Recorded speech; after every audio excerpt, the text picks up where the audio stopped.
Good morning, everyone. Now, my name is Ashish Goyal, and I'll be taking up the subject of income tax. You must be aware that there are 4 subjects in the CA Inter Group 1, right?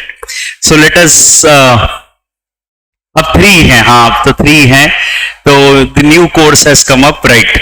So 3 subjects are there, and what are the 3 subjects in Group 1? Advanced accounts, law है ना, that is company law, other law, the law, and taxation. Very good. And Group 2, cost accounts, audit, and FM and SM. Okay, very good.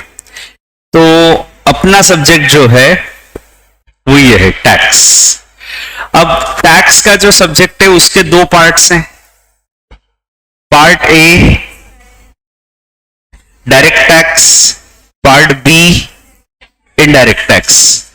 पहले old course में part A income tax था 60 नंबर का, part B indirect tax 40 marks का. Now in the new course, income tax is 50 marks and indirect tax is 50 marks. So you have income tax law, you can say direct tax law, and you have indirect tax law, that is the GST. तो ये 50-50 marks के subject हैं और जो अपने course में है. तो मेरा जो सब्जेक्ट रहने वाला है वो ये है इनकम टैक्स. ठीक है, ये सब्जेक्ट मैं पढ़ाऊंगा and along with me Sagar sir पढ़ाएंगे. तो 50 मार्क्स एक्चुअली छोटा सा सब्जेक्ट है, तो इसलिए 2 लोग पढ़ाएंगे, मी एंड सागर सर. और ये जो सब्जेक्ट है that is GST, indirect tax law, ये आपको निखिल सर पढ़ाएंगे जो कॉस्टिंग वाले आपके सर हैं. So I think costing has started, right? Costing group 2 costing subject has started. तो आपका कॉस्टिंग वाला सब्जेक्ट चालू हो चुका है, एंड देन एडवांस अकाउंट्स चालू हो चुका है, लॉ भी चालू हो चुका है. तो और भी कोई ऑडिट एंड एएस मतलब अकाउंट्स में ही आ गया वो, तो एएस. तो अकाउंट्स में भी 2 सब्जेक्ट बना दिए उन्होंने, एक accounts, advance accounts and as. तो दोनों चालू हो गए आपके, है ना? ठीक है, तो मोटा मोटा ये चीजें आपकी अभी स्टार्ट हो चुकी है.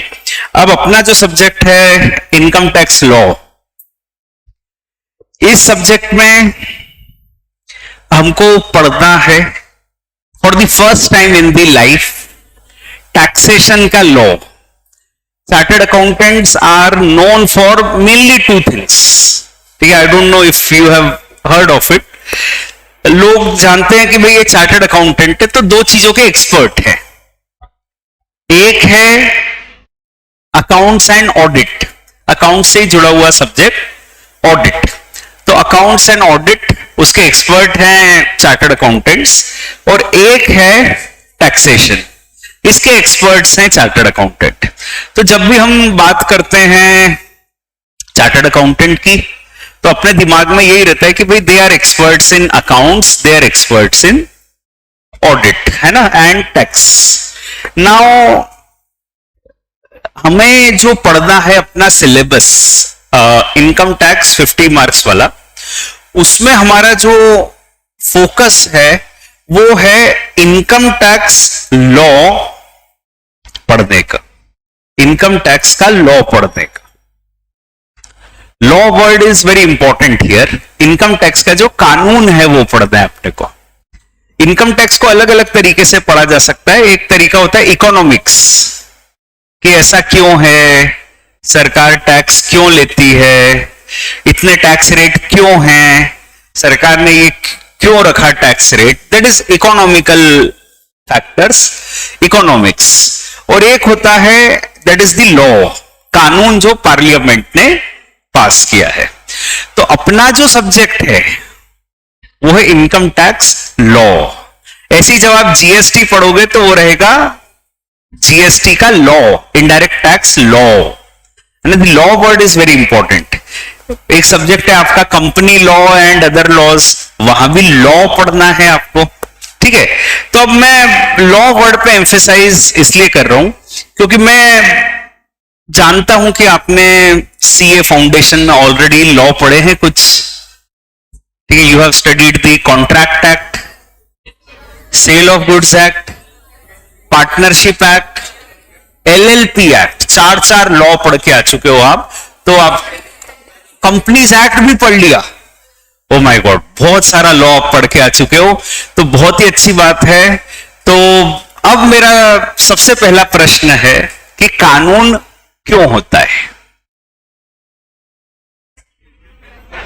डिसिप्लिन मेंटेन करने के लिए कानून होता है, ताकि लोगों में डिसिप्लिन रहे और जस्टिस।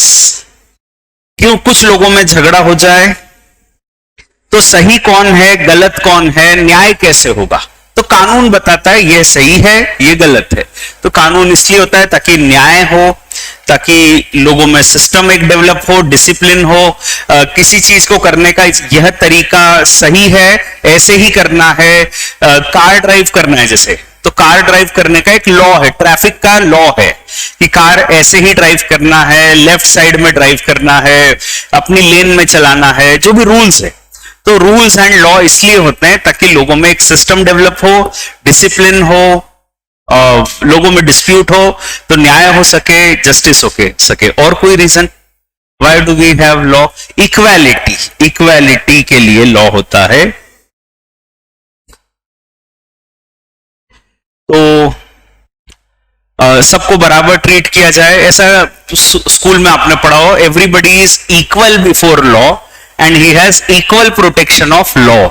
तो कोई कितना भी बड़ा हो, कोई कितना भी छोटा हो, मर्डर किया है तो सेम सजा होगी, गलत किया है तो सेम सजा होगी। तो कानून की नजर में सब बराबर हैं, इक्वालिटी है, that is one of the concepts. तो लॉ जो है इसलिए होता है। और कोई reason why do we have law? To protect the interest of people. मेरे साथ कोई गलत करता है तो मैं कानून के हिसाब से उसके खिलाफ केस कर सकता हूं, अदालत में जा सकता हूं, या मुझे कानून में सही और गलत पता है कि यह सही है ये गलत है, तो मैं कह सकता हूं इसने मेरे साथ गलत किया, और गलत किया तो मैं उसको चैलेंज कर सकता हूं। ये कहते हो आप गलत कर रहे हो, कानून ऐसा नहीं कहता है। सो यस, मेरे इंटरेस्ट को प्रोटेक्ट करता है law. So we have law for that reason, we have law for the reason ताकि लोगों में डर रहे। मैं अगर गलत कर दूंगा तो ऐसा हो जाएगा, डेटरेंट, डेटरेंट, प्रतिबंध। मैं अगर ऐसा कर दूंगा, मुझे पता है, ठीक है, मैं किसी दिन बहुत गुस्सा आया, मुझे पता है गुस्सा आया तो ऐसा नहीं कि बंदूक निकाली गोली मार दो। क्यों? क्योंकि अपने को पता है, थोड़ी देर सोचा अपन ने, 2 बार ऐसा मन में भी आया कि बंदूक निकाल के गोली मार देता हूं, पर फिर याद आया कि गोली मार दूंगा, मर गया तो फांसी की सजा हो जाएगी। तो अपन ने अपना गुस्सा शांत किया, अपन ने कहा कोई बात नहीं। द पॉइंट इज लोगों में डर है, हम में डर है कि हम गलत करेंगे तो ऐसा हो जाएगा। क्योंकि लॉ लिखा गया है, लॉ है, इसलिए लोगों में डर है कि अगर हम गलत करेंगे तो फिर गलत हो सकता है, हमारे को भी सजा मिल सकती है। So therefore we have law. One more reason for having law. पुराने समय में जब मतलब ज्यादा सोसाइटी नहीं डेवलप हुई थी, उस समय कोई कानून वानून तो होता नहीं था, जंगल राज था, ठीक है, जिसकी जो मर्जी वो कर रहा है, जैसी इच्छा वो कर रहा है। तो कानून होता है ताकि एक सोसाइटी बन सके, ठीक है, सब एक जैसा डिसिप्लिन फॉलो कर सके, लोगों ने कहा। तो वी हैव लॉ बिकॉज अराजकता ना आ सके। हिंदी का शब्द जंगल राज का अच्छा शब्द है अराजकता, जिसको अंग्रेजी में कहते हैं एनार्की। तो अगर लॉ नहीं होगा तो लोगों में अराजकता आएगी, जिसकी जो इच्छा वो कर लेगा। तो एक सोसाइटी में रहना है हमको, एक कॉमन ली रहना है तो we need to have some system, some procedure, some law. Therefore law होना चाहिए। हमने बहुत सारे लॉ पढ़े, वो होना चाहिए क्योंकि कॉन्ट्रैक्ट कैसे होना चाहिए, ब्रीच ऑफ कॉन्ट्रैक्ट में क्या होगा, उसके लॉ होना चाहिए, नहीं तो लोगों को क्लियरिटी नहीं रहेगी कि क्या करना है। अब लॉ होता है, इंडिया में भी कानून है ना, कानून है। और कानून को बेसिकली दो हिस्सों में बांटा जाता है, civil law and criminal law. Civil and criminal law, ठीक है। लॉ की ये दो ब्रांचेस है, लॉ को दो हिस्सों में बांटा जाता है, सिविल एंड क्रिमिनल, ठीक है। जनरली हम ऐसे ही कहते हैं कि भाई ये तो एक सिविल मैटर है, एक क्रिमिनल मैटर है, या कोई लॉयर के लिए कह देते हैं ये तो क्रिमिनल लॉयर है, ये तो सिविल लॉयर है ना। सो वैसे ही यहां पे लॉ को दो हिस्सों में बांटा है, सिविल एंड क्रिमिनल लॉ। अब सिविल लॉ मतलब ऐसा लॉ जो सोसाइटी के बारे में है ना, जो जिसमें गुनाह, सजा, जेल ऐसी कोई बातें नहीं है ना। जबकि क्रिमिनल लॉ वो सब्जेक्ट है जहां पे आपने अगर कुछ गलत किया तो आपको जेल हो सकती है। जैसे कभी आपने सुना इंडियन पिनल कोड, दफा 302 के तहत ऐसी अपन बातें सुनते हैं। तो बेसिकली वहां पे गुनाह की बातें हैं, सजा की बात है, जेल की बात है, क्रिमिनल लॉ। अच्छी बात यह है कि क्रिमिनल लॉ वाला जो टॉपिक है उससे चार्टर्ड अकाउंटेंट्स का कोई लेना देना नहीं है। चार्टर्ड अकाउंटेंट्स के लिए ऐसा कोई केस नहीं आएगा कि आप सीए हो, आपके पास क्लाइंट आया कि मर्डर हो गया साहब, पुलिस पकड़ के ले गई, अपने पास ऐसा कोई काम नहीं आने वाला है। सो अपने लिए वो सब्जेक्ट इररेलेवेंट है।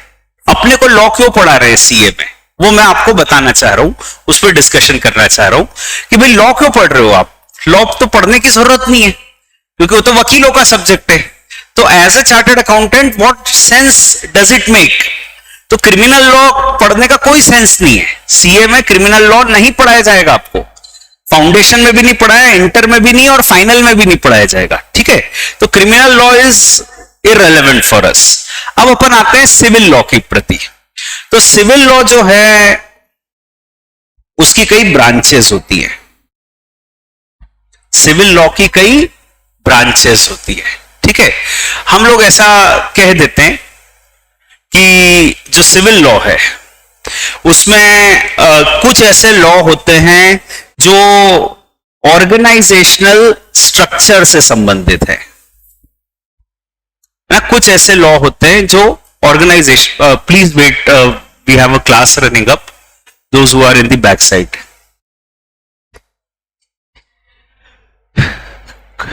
कुछ लॉ होते हैं जो ऑर्गेनाइजेशनल स्ट्रक्चर से संबंधित होते हैं। जैसे आपने सीए फाउंडेशन में लॉ पढ़ा, the law relating to partnership, partnership act 1932 पढ़ा है ना। तो उसका ऑब्जेक्टिव क्या था? ऑब्जेक्टिव था कि भाई पार्टनरशिप कैसे बनेगी, पार्टनर के राइट्स एंड ड्यूटीज क्या होंगे, डिस्प्यूट हो गया तो क्या होगा, एडमिशन कैसे होगा, रिटायरमेंट कैसे होगा, रेम्यूनरेशन कैसे होगा। तो पार्टनरशिप के सब्जेक्ट को जो गवर्न करता है that is the partnership law. ऐसे ही एलएलपी का लॉ आपने पढ़ा, तो एलएलपी के सब्जेक्ट को जो गवर्न करता है that is the LLP law. Then you have the company law, company के इनकॉर्पोरेशन, कंपनी कैसे बिजनेस करेगी उसको जो गवर्न करता है that is the company law. And then you have law relating to cooperative societies, law relating to trust, है ना। अलग अलग तरह के ऑर्गेनाइजेशनल स्ट्रक्चर से संबंधित लॉ है। ये एक ब्रांच है, एक एग्जांपल है कि लॉ इस तरह का होता है। अब मैं आपको ये बताता हूं, अपने लिए बात करते हैं अपन कि देखो as a chartered accountant student हमको ये लॉ पता होना चाहिए क्योंकि हमारा जो फील्ड ऑफ सब्जेक्ट है वो कॉमर्स है। तो कमर्शियल लॉ आपको पढ़ाए जा रहे हैं जो बिजनेस से रिलेटेड है, जो कॉमर्स से रिलेटेड है, वो लॉ आपको पढ़ाए जा रहे हैं। जैसे कि ये वाला सब्जेक्ट पार्टनरशिप का लॉ, कंपनी का लॉ, क्योंकि as a chartered accountant, as a professional of commerce, आपको ये सब्जेक्ट पता होना चाहिए। ऐसे लॉ रिलेटिंग टू ट्रांजैक्शंस हो सकता है कोई, law relating to transactions, law of contract, contract कैसे होगा, सेल ऑफ गुड्स एक्ट, है ना, then you have transfer of property act, then you have negotiable instruments act.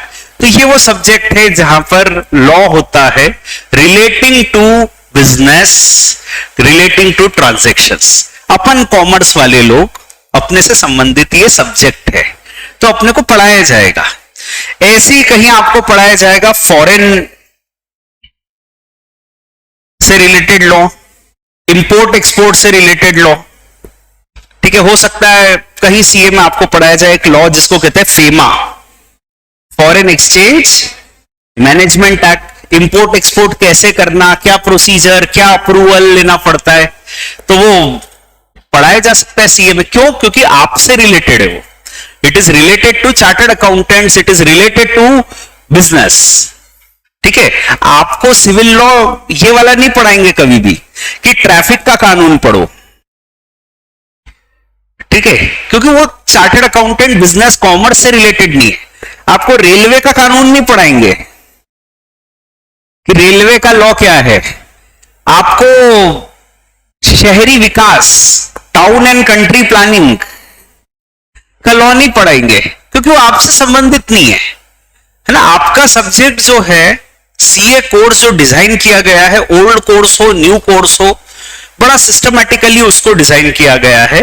Designing ये है, बेसिक थीम ये है कि आपको वो सब्जेक्ट पढ़ाया जाए जो आपसे संबंधित है, ठीक है। That is the mindset of the right entire committee जो ये सिलेबस सेट कर रही है। उनका माइंडसेट है जो आपसे संबंधित है, बिजनेस से संबंधित है, कॉमर्स से संबंधित है, वो लॉ पढ़ाए जाएंगे। तो ऐसे ही कॉमर्स से संबंधित एक लॉ होता है लॉ रिलेटिंग टू टैक्सेस, ठीक है ना। टैक्स बिजनेस पे भी लगता है और बिजनेस में ही ज्यादा लगता है, रादर मेनली तो उसी पे लगता है। तो बिजनेस से संबंधित लॉ होता है लॉ रिलेटिंग टू टैक्सेस, यह आपको पढ़ाया जाता है। सीए इंटर में इनकम टैक्स 50 नंबर का है, सीए फाइनल में इनकम टैक्स 100 नंबर का है। सीए इंटर में जीएसटी या इनडायरेक्ट टैक्स लॉ कहें वो 50 नंबर का है, सीए फाइनल में 100 नंबर का है, ठीक है। तो सीए कोर्स का एक बड़ा पिलर है the law relating to taxes, ठीक है। मतलब आप देख सकते हो करीब करीब यहां 100 नंबर हो गए अपने और यहां 200 नंबर हो गए। पूरे सिलेबस में 300 नंबर आपका, पूरे एंटायर सीए कोर्स में 300 नंबर का कंटेंट है, ठीक है। अकाउंटेंसी का भी 300 नंबर का कंटेंट है। फाउंडेशन में 100, इंटर में 100 और फाइनल में 100। तो it's a major discussion which you have to do of taxes in the entire CA course, ठीक है। अब टैक्स के कानून होते हैं, तो टैक्स के कानून दो तरह के होते हैं, डायरेक्ट टैक्स और इनडायरेक्ट टैक्स। कोई एग्जांपल दे सकता है डायरेक्ट टैक्स का? डायरेक्ट टैक्स का एग्जांपल इनकम टैक्स। और कोई? इनकम टैक्स के अलावा और भी तो होते हैं, होगा direct tax. Property tax, property tax, water tax आपने कहा, वाटर टैक्स, सीवेज टैक्स, ठीक है। तो वेल्थ टैक्स, ये है। टोल टैक्स, टैक्स होता ही नहीं है, टोल एक्चुअली चार्जेस होता है। अपन लोग कहने के लिए टैक्स कहते हैं, बाकी जब अपन हाईवे पे से जाते हैं तो वो टैक्स, वो मतलब चार्जेस, टोल चार्जेस बिल्डर लेता है जिसने सड़क बनाई, सरकार नहीं लेती है। Tax basically it is levied by the government, tax सरकार लगाती है। इसलिए टोल कहने के लिए एक्चुअली अपन कहने में कह देते हैं टोल टैक्स, पर actually it's not a tax, it's just a charges. तो एग्जांपल हुए income tax, property tax, water tax, sewage tax, wealth tax होता था पहले, 10 साल पहले अबॉलिश हो चुका है वेल्थ टैक्स। तो ये होता था। इनडायरेक्ट टैक्स के कोई एग्जांपल दे सकते हैं? जीएसटी और entertainment tax, sales tax, value added tax VAT, service tax, excise duty, custom duty और ठीक है स्टैम्प ड्यूटी। तो कुछ एग्जाम्पल हुए है ना, एग्जॉस्टिव लिस्ट तो बन नहीं सकती है। इंडिया में मात्र 163 टैक्सेस है, तो अभी लिस्ट क्या बनाएंगे? ज्यादा है ही नहीं, अपने देश में ज्यादा टैक्स नहीं लगता है, अच्छा देश है अपना, ठीक है, तो ज्यादा टैक्सेस नहीं है। तो we have only 163 types of taxes and income tax which I would be addressing is one of them, ठीक है। तो ज्यादा कुछ है नहीं। अब ऐसे ही पूछ लेता हूं, why do we have taxes? Why do we have taxes? अपन ने कहा भाई टैक्स का कानून होता है, बढ़िया होता है, टैक्स लगता है, कानून भी चाहिए।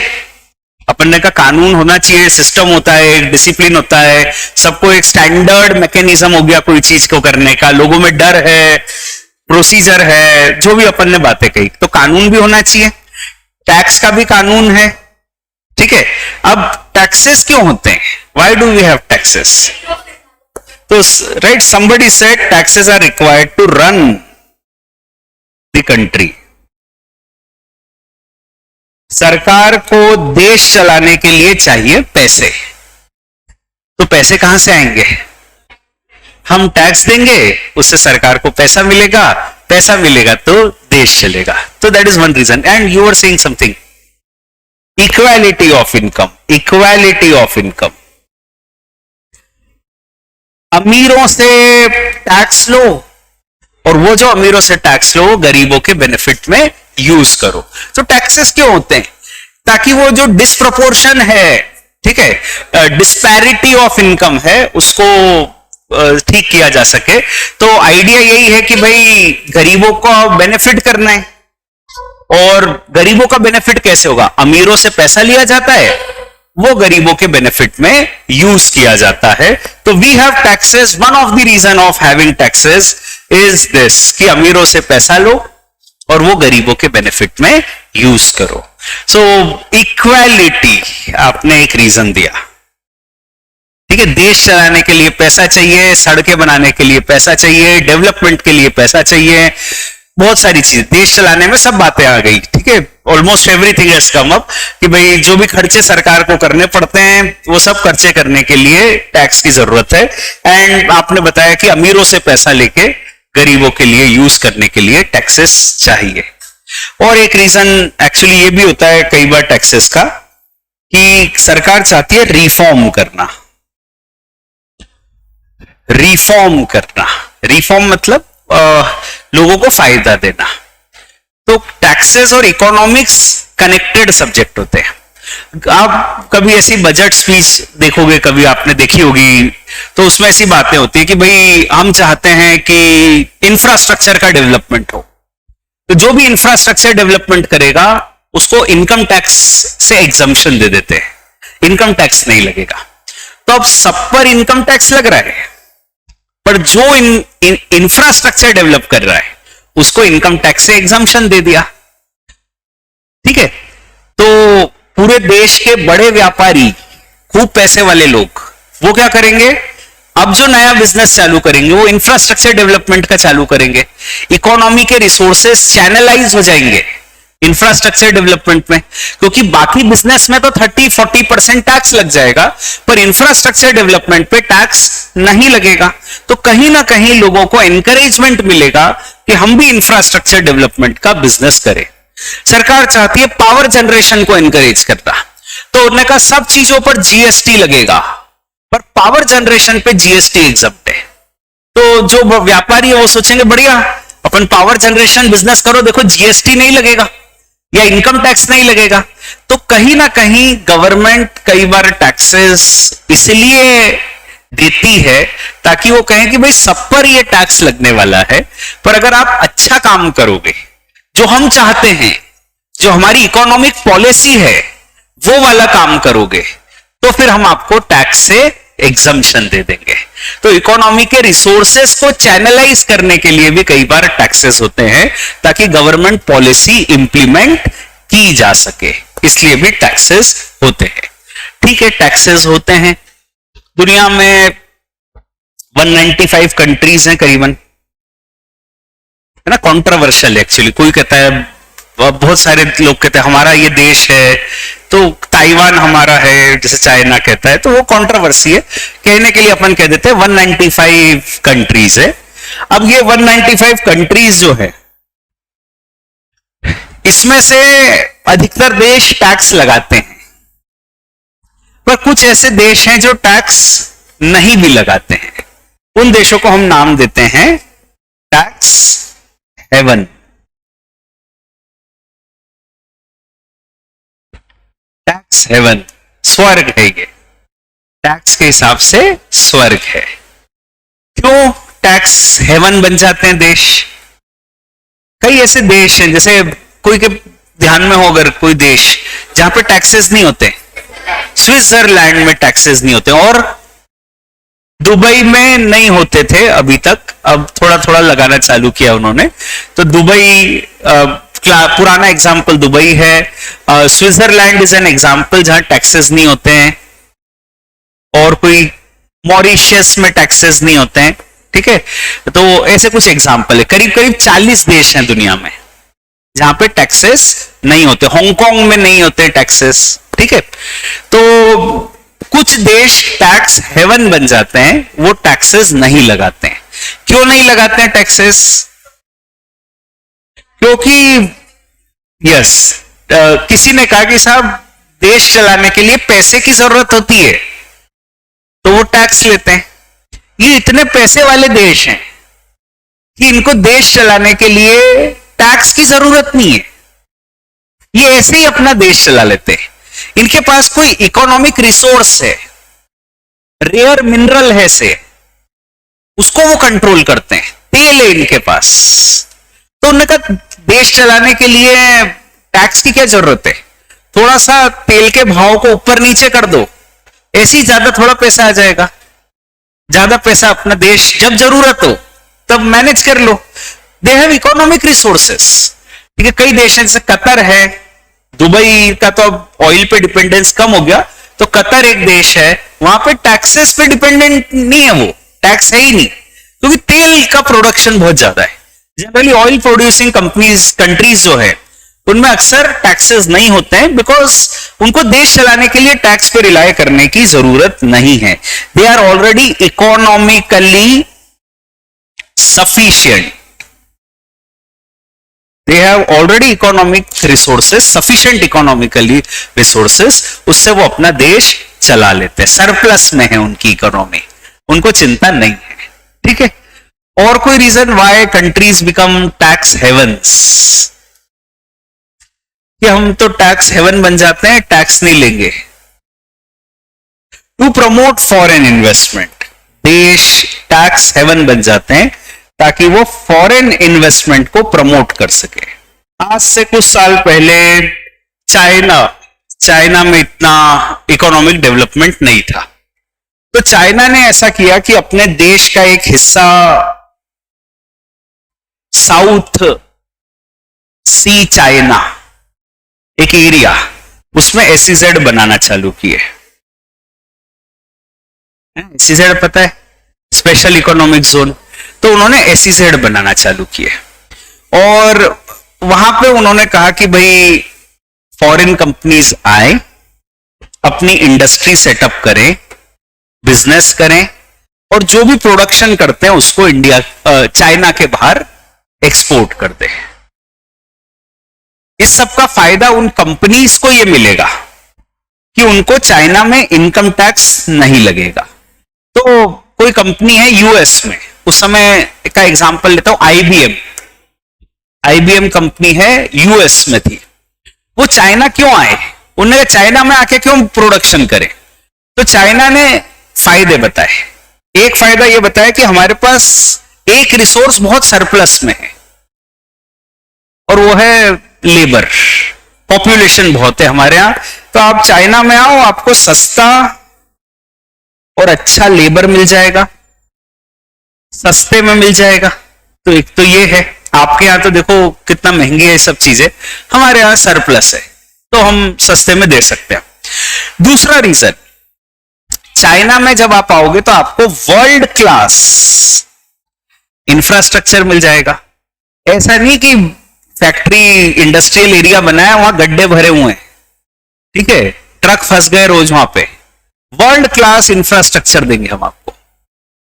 तीसरा, पूरे एशिया से और ग्लोब से कनेक्टिविटी है। साउथ सी चाइना जो है, it connects the entire globe almost. वहीं से दुनिया का 70-80% ट्रैफिक जाता है। तो हम आपको एशिया में भी समुद्र का रास्ता दे रहे हैं, दूसरे देशों में भी समुद्र का, पूरे ग्लोब में आप जहां चाहो एक्सपोर्ट करो। सस्ता पड़ेगा आपको एशिया में एक्सपोर्ट करना, क्योंकि यही प्रोडक्शन करके एशिया में आप एक्सपोर्ट कर दोगे। तो we are giving you access to the markets and taxes. आओ चाइना, ठीक है, चाइना आओ, प्रोडक्शन करो, एक्सपोर्ट करो, हम आपसे टैक्स नहीं लेंगे। तो पधारो हमारे देश, चाइना ने कह दिया। अब ये तो चाइना का कहना था कि ये सब होगा। उसके अलावा मैं आपको बता देता हूं कि जो चाइनीज इकोनॉमी थी उसको क्या फायदा होगा। उसके फायदा ये होगा कि अभी इकोनॉमिक साइकिल रुकी सी है, जितना प्रोडक्शन होता है उतना ही कंजम्पशन हो जाता है, चल रहा है। तो देश का डेवलपमेंट कैसे होगा?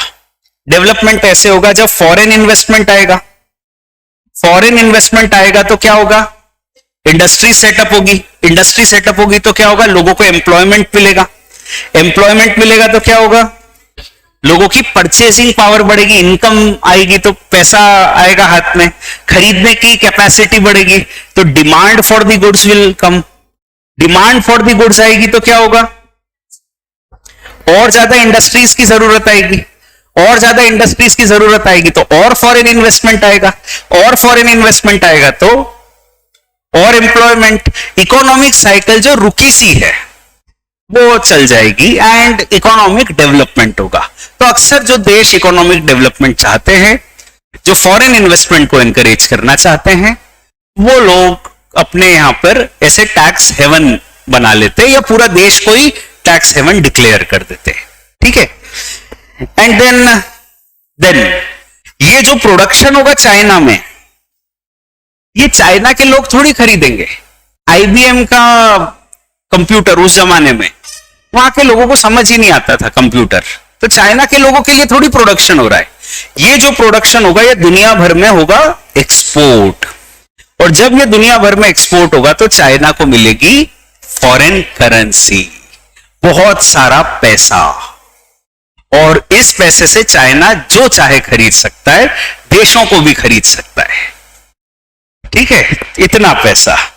तो ये उनकी सोच थी, जो भी विचार था। तो उनने कुछ एरिया को बना दिया टैक्स हेवन।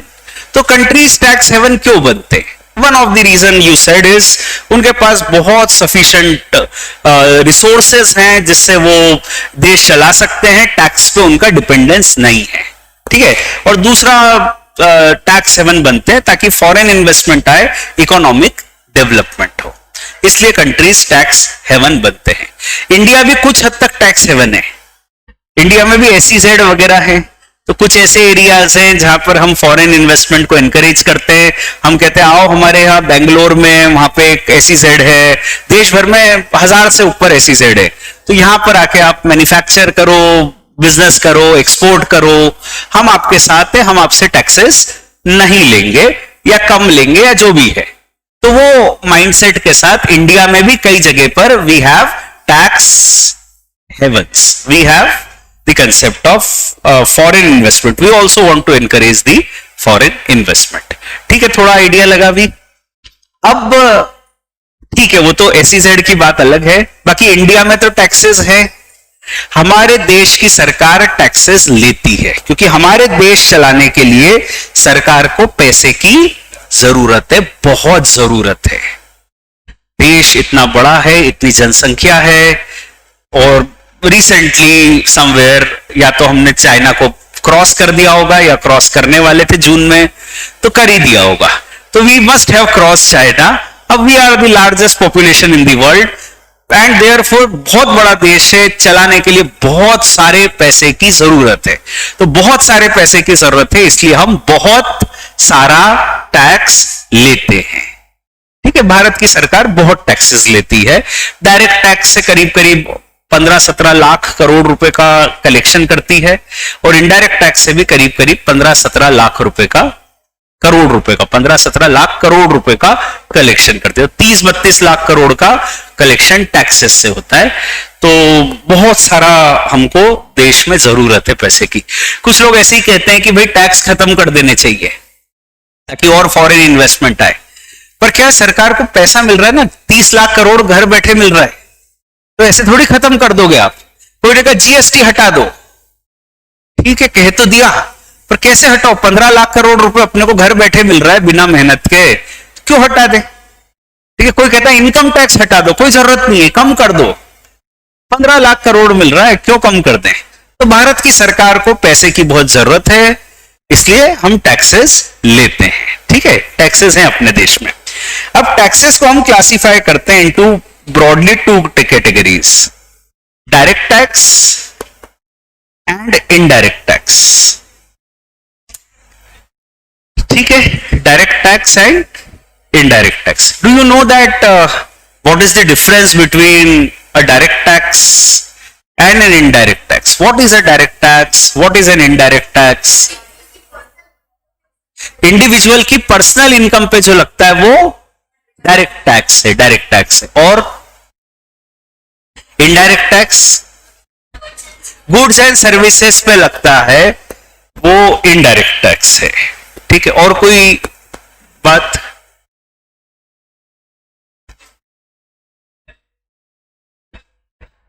जिसपे टैक्स लग रहा है वो डायरेक्टली गवर्नमेंट को देता है तो डायरेक्ट टैक्स, और टैक्स किसी और पे लग रहा है पर पे कोई और कर रहा है तो वो इनडायरेक्ट टैक्स। बिल्कुल, बहुत बढ़िया बात, बहुत सही। और कुछ? डायरेक्ट टैक्स वो होते हैं where the burden of tax can not be shifted, right. And indirect tax online जो बता रहे हैं मैं उसको पढ़ रहा हूं। इनडायरेक्ट टैक्स वो होते हैं जहां गुड्स एंड सर्विसेज पे लगता है। इनडायरेक्ट टैक्स वो होते हैं जहां burden of tax can be shifted, burden is shifted to some other. Tax किसी और पे लग रहा है पर पे कोई और करने की जिम्मेदारी है। ठीक है, ऐसा कुछ आपने बतलाया। और कुछ? Anything else? ठीक है, सही बताया, जो भी बताया सही बताया आपने। मैं भी उसको रिपीट कर देता हूं इन माय ओन वर्ड्स। देखिए, टैक्स में 2 चीजें होती है। एक होता है that is the burden, tax का बोझ किस पे है, टैक्स किसकी जेब से जाएगा। ठीक है, और एक होता है लेवी। ठीक है, लेवी लीगल एक शब्द होता है। लेवी का मतलब टैक्स देने की जिम्मेदारी किसकी है। ठीक है, तो अगर levy and burden of tax is on the same person, then it is a direct tax. But if the levy and burden of tax is on different persons, then it is indirect tax. मैं example से आपको बताऊंगा, but basic rule ये है, levy and burden same person पे है तो ये डायरेक्ट टैक्स है। लेवी एंड बर्डन अलग अलग पर्सन्स पे है तो ये इनडायरेक्ट टैक्स है। ठीक है, जैसे इनकम टैक्स, किसी ने एग्जांपल लिया, income tax is a direct tax, है ना। अपन ने और एग्जांपल लिए थे, प्रॉपर्टी टैक्स, है ना, वेल्थ टैक्स। तो अभी अपन एग्जांपल इनकम टैक्स का लेते हैं। इनकम टैक्स में क्या होता है कि जैसे मैं एग्जांपल लेता हूं मेरा, कि मान लो मैंने साल की 10 लाख रुपए इनकम कमाई।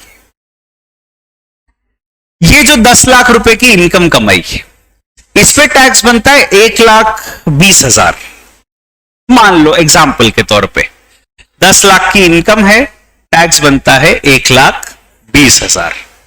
ठीक है, ये 1,20,000 का टैक्स देने की जिम्मेदारी किस पे है?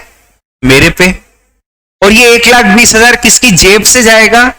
मेरी जेब से जाएगा। तो टैक्स की लेवी किस पे है?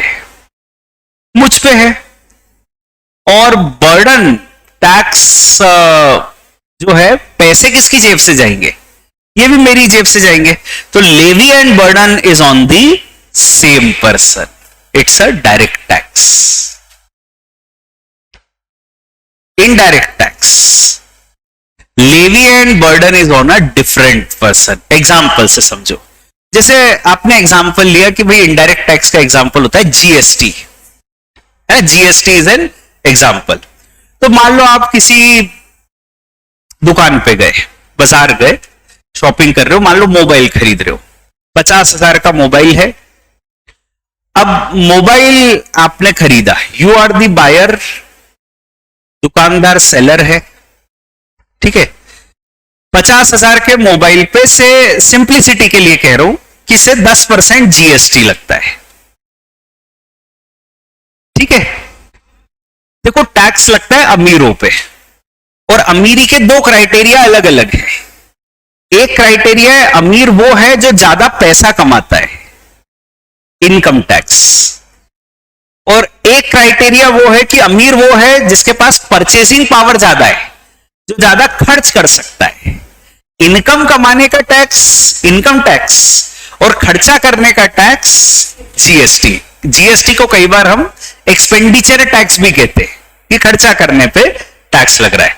तो अमीरी के क्राइटेरिया ये, एक क्राइटेरिया वो अपने सामने है कि बस जो खर्चा कर सकता है। सरकार का कहना है कि आप इतने पैसे वाले हो, 50,000 का मोबाइल खरीद सकते हो, you are a rich person, so 50,000 का मोबाइल खरीद सकते हो, तो आप 5,000 का जीएसटी दो। ठीक है, अब जीएसटी ऐसा नहीं होगा कि आपने दुकान से मोबाइल खरीदा, खरीदने के बाद आप घर जाने से पहले जीएसटी के डिपार्टमेंट गए, वहां पे आपने जाके बोला आज मैंने ये सब खरीदा, मोबाइल खरीदा 50,000 का, ये लो 5,000 जीएसटी, फिर अपन घर गए। ऐसा थोड़ी होता है। प्रैक्टिकली क्या होता है, जो दुकानदार होता है उसने बिल बनाया, बिल क्या बनाया, 50,000 मोबाइल, एड जीएसटी 5,000, और टोटल आपसे ले लिए 55,000, है ना, 55,000 ले लिए। अब इस 55,000 में से उसने जो 5,000 हमसे एक्स्ट्रा लिए, मोबाइल के तो 50,000 लिए, एक्स्ट्रा 5,000 के लिए लिए टैक्स के, जीएसटी के, तो वो गवर्नमेंट को 5,000 जमा कर देगा। अब यहां पे टैक्स का बोझ किसके ऊपर है? बायर के ऊपर है। पर टैक्स कलेक्ट करके गवर्नमेंट को जमा करने की जिम्मेदारी किसके ऊपर है? सेलर के ऊपर। तो levy of GST is on the seller, whereas the burden is on the buyer. तो ये होता है जी indirect tax, where the levy is on different person, burden is on different person. तो आपने जो नाम लिए जैसे जीएसटी, फिर आपने नाम लिया VAT, sales tax, service tax, इस सब में यही होता है कि आप जाते हो, बायर हो, कस्टमर हो, आप खुद की जेब से टैक्स नहीं देते हो, मतलब खुद जाके सरकार को नहीं देते हो, टैक्स जा रहा है आपकी जेब से, पर ये टैक्स कलेक्ट करके जमा करने की जिम्मेदारी जो है वो सेलर की है। तो that is the idea of all the indirect taxes. The levy is on the seller, whereas the burden, पैसा जा रहा है from the pocket of the buyer. तो ये होते हैं इनडायरेक्ट टैक्सेस, है ना। एग्जाम्पल मैंने कहा, एग्जाम्पल जैसे हो सकता है जीएसटी। एक और चीज मैं कह देता हूं, कभी हो सकता है आपने सुनी हो, direct taxes are progressive and indirect taxes are regressive. ठीक है, तो ये कुल मिला के 3 बातें हैं जो अपने को ध्यान रखनी चाहिए। Direct tax is a tax where the levy and the burden is on the same person. Indirect tax is a tax where the levy and burden is on different person. Direct tax के example हो सकते हैं income tax, indirect tax के example हो सकते हैं GST. Direct taxes are progressive, indirect taxes are regressive. ठीक है, प्रोग्रेसिव और रिग्रेसिव क्या होता है ये मैं कभी और आपको बताऊंगा. अभी ठीक है, ये बात हो जाती है. ठीक है, यहां तक के डिस्कशन में कोई क्वेरी हो तो अपन डिस्कस कर लेते हैं. देखिए, आज अपन ने ये पढ़ा कि लॉ क्या होता है, क्यों होता है. फिर अपन ने ये पढ़ा कि डायरेक्ट टैक्सेस और इनडायरेक्ट टैक्सेस एंड बहुत सारी ब्रांचेस ऑफ लॉ है, अलग अलग सब्जेक्ट्स है. कॉमर्स वाले स्टूडेंट को क्यों पढ़ाया जा रहा है लॉ के सब्जेक्ट्स, जबकि लॉ तो वकीलों का सब्जेक्ट है. तो सीए कोर्स में क्यों लॉ पढ़ाया जा रहा है, वो रीजन ढूंढा अपन ने. फिर हमने देखा कि भाई टैक्स क्यों होते हैं, कुछ देशों में टैक्स नहीं होते हैं, क्यों नहीं होते हैं, टैक्स हेवन क्यों होते हैं. एंड फाइनली डायरेक्ट टैक्स और इनडायरेक्ट टैक्स का डिफरेंस. ठीक है, अपने लिए डिफरेंस ये भी है कि डायरेक्ट टैक्स 50 नंबर का अलग है, इनडायरेक्ट टैक्स 50 नंबर का अलग है. अलग अलग सब्जेक्ट है. ठीक है, ये भी अपना एक डिफरेंस है. That is also there. और कुछ कोई क्वेरी यहां तक के डिस्कशन में, कोई ऐसा बात, बहुत ही बेसिक एलिमेंट्री बातें मैंने आज की. आने वाले कुछ 2-3-4 डिस्कशन में हम बेसिक बातें करेंगे. Then we will start with the real core income tax subject. Thank you very much.